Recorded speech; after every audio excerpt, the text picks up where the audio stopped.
In continuation of our series of business ATM, that is business accounting and taxation mantra, our new topic is calculation of tax and turnover in case of intraday share transaction. Friends, आज के दिनों में हर कोई shares के transaction में involve होना चाहता है because number of platforms are available now to handle it and also they are providing required support and infrastructure to individuals for doing the same. आप भी शेयर्स ट्रांजेक्शन में डील करते ही होंगे. फ्रेंड्स, आज के टाइम में सबसे फेमस शेयर ट्रांजेक्शन है इंट्राडे ट्रांजेक्शन. मीन्स टू से transaction in which a contract for purchase और सेल ऑफ एनी स्टॉक और share is settled without actual delivery of transfer of the same. But क्या आपने कभी सोचा है कि इन सेल और परचेज पर होने वाले प्रॉफिट या लॉस का इनकम टैक्स में क्या ट्रीटमेंट होगा? Will it be taxable in income tax और नॉट? और अगर टैक्सेबल होगा तो कैसे? किस इनकम हेड में टैक्सेबल होगा? क्या कोई टैक्स ऑडिट लिमिट भी है? If yes, then how we need to calculate turnover for this. मैं संगीता फ्रॉम टीम डीजी अकाउंटो आज आपके इन सभी क्वेश्चंस का आंसर अपनी इस बिजनेस एटीएम सीरीज में देने की कोशिश करूंगी so that you all can be able to understand and can comply all required rules and regulation in this regard. So we will take it one by one. First, taxability of income from speculative business. Friends, intraday transaction से होने वाले profit and loss को income tax में speculative business के under cover किया गया है. Means to say this type of transaction is called speculative business. Speculative business is always taxable under the head named profit and gains from business and profession. Income tax business को two parts में divide करता है. One is from speculative business and another is from non speculative business. Speculative business की taxability के लिए कोई separate provision income tax में provide नहीं किया गया है. It is computed in the same way as normal business. Means it is charge to tax at normal tax rates as applicable to person. Now the second question is, will tax audit be applicable on this? क्या हमें इस business को CA से audit करवाना होगा? Friends, because ये transaction profit and gains from business and profession head में cover होती है, it means audit will definitely be applicable but only when turnover exceeds the prescribed limit. अब ये prescribed limit है क्या? So it is 1 crore. But there is one more provision that exists in income tax. That is, if more than 95% of business transactions are done through banking channels, then tax audit shall be required only when the amount of turnover exceeds 10 crore.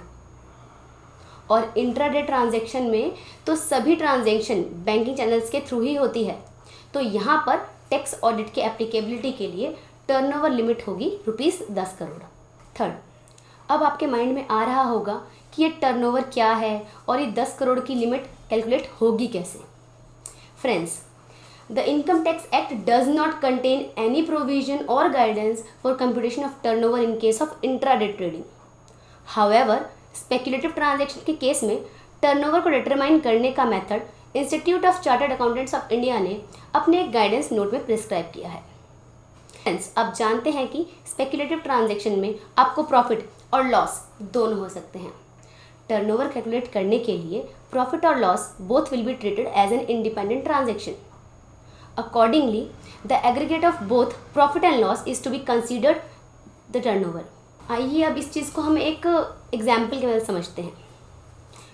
Mister x does the following intraday trading of shares during the year. जैसा कि आप table में देख सकते हैं, mister A ने 4 different securities में अपना पैसा इन्वेस्ट किया है, जिसमें उन्हें कुछ में प्रॉफिट और कुछ में लॉस हुआ है. जहाँ पे हम इनके प्रॉफिट और लॉस की एब्सोल्यूट वैल्यूज़ का टोटल, जहाँ पर की जो कि है 15,000 का प्रॉफिट, 24,000 का लॉस, 14,200 का लॉस और 16,000 का लॉस, इसका सम, इनकी एब्सोल्यूट वैल्यू का सम 69,200, इनका टर्नओवर हम ट्रीट करेंगे. फ्रेंड्स, इस एग्जाम्पल में turnover will be aggregate of profit and losses of 69,200. Here it is to be noted, if the amount of turnover exceeds the limit as prescribed, that is 1 crore or 10 crore as the case may be, then Mr. X shall be liable to get his accounts audited. One more thing need to state here that intraday trading से होने वाले loss को आप किसी other head से होने वाली income के अगेंस्ट सेट ऑफ नहीं कर सकते हैं. Other head of income means income from salary, income from house property, capital gain, or other sources. The loss from a speculative business, that is, loss from intraday trading, can be set off only against speculative profits. However, losses from normal business can be adjusted against the profit of speculative business. Now, अगर किसी year में loss adjust होने से रह गया हो तो ऐसे लॉस को आप आने वाले अगले 4 सालों तक कैरी फॉरवर्ड कर सकते हैं. बट इन 4 साल में ये लॉस बस स्पेकुलेटिव बिजनेस के प्रॉफिट के अगेंस्ट ही सेट ऑफ हो सकता है. It is important to note that आप कोई लॉस कैरी फॉरवर्ड तभी कर सकते हैं जब आपने अपना return of income, that is ITR, due date पर या पहले फाइल किया हो. If such return is not filed within the prescribed due date, the right to carry forward and set off is lost. So friends, I hope अब आप अच्छे से समझ गए होंगे कि शेयर्स की इंट्राडे ट्रांजेक्शन्स की टैक्सेबिलिटी कैसे होती है and what rules and regulations you have to follow for that. In case you required any support in this regard, please contact us.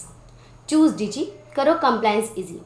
Please like and subscribe for such regular mantras. Choose Digi Accounto as your compliance partner, as we are accurate, professional and cost effective. Thanks friends. Thank you so much for listening.